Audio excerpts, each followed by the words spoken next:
नमस्कार दोस्तों, just for CSC में आप सबका स्वागत है। तो चलिए शुरू करते हैं आज का अपना वीडियो। अपने आज के इस वीडियो में हम बात करेंगे सूत्रकाल की।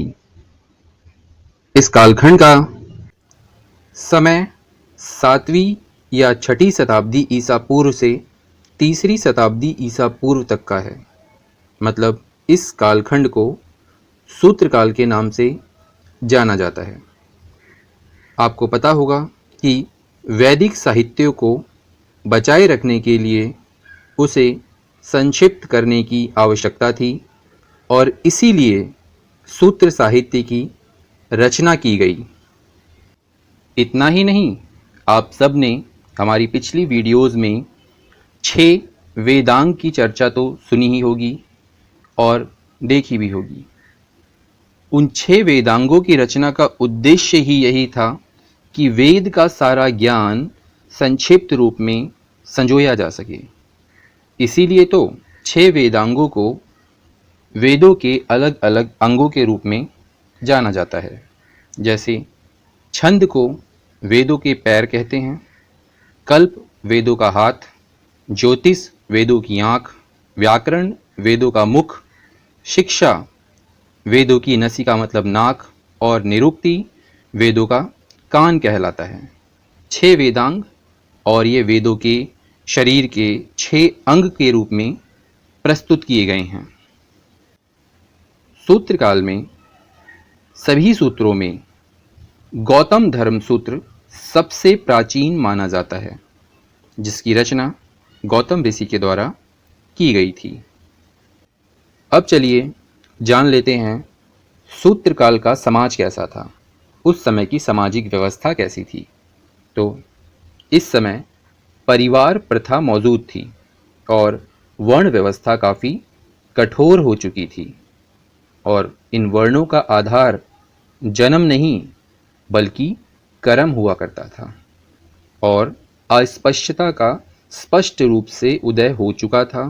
ब्राह्मण, क्षत्रिय और वैश्य को द्विज कहा जाता था, मतलब दोबारा जन्म लेने वाला। और आश्रम व्यवस्था इस समय पूर्णतः प्रतिष्ठापित हो चुकी थी। आश्रम व्यवस्था क्या है, तो इसकी चर्चा भी हम पहले कर चुके हैं कि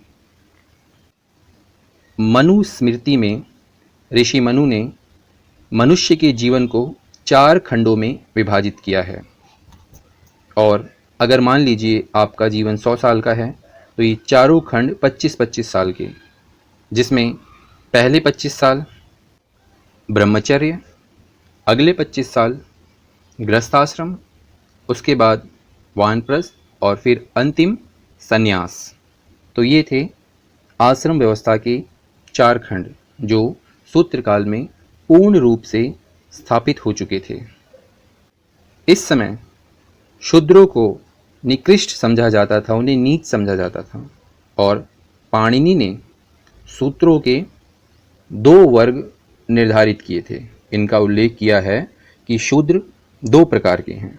एक जो निर्वासित हैं, ऐसे शूद्र जो गांव, शहर, कस्बे से दूर रहते थे और इन्हीं को निकृष्ट कहा गया है।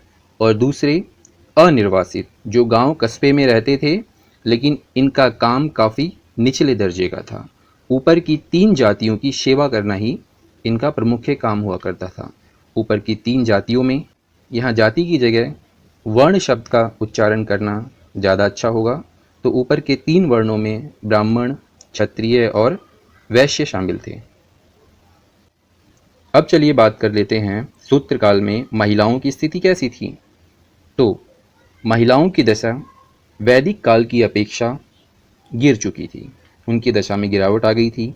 इस समय बहु विवाह का प्रचलन था, सती प्रथा के कोई साक्ष्य इस समय नहीं मिलते और विधवाओं को अपने पति की संपत्ति का अधिकार हुआ करता था। इतना ही नहीं, वशिष्ठ धर्मसूत्र जिसकी रचना ऋषि वशिष्ठ ने की थी, में महिलाओं को पुनर्विवाह करने का भी उल्लेख किया गया है।